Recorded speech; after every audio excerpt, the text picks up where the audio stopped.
This is one way that you can check to see if your shocks are bad. You loosen up the lower bolt that holds the shock on. And when I remove this bolt, if the shock is still good, you will see it push down like this.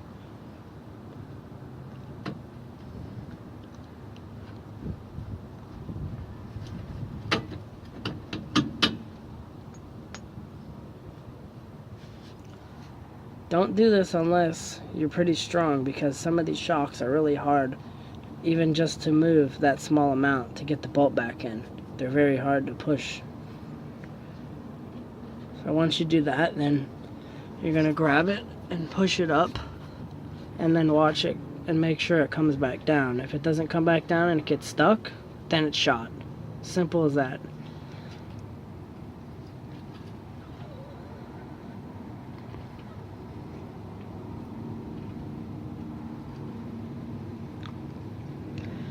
Also up in here, check and see if you see any oil coming out as you do that.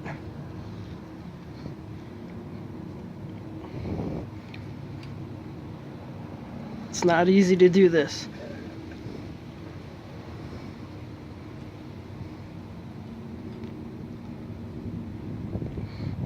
You can also push on the bumper too and see how bad it bounces. That'll be an obvious.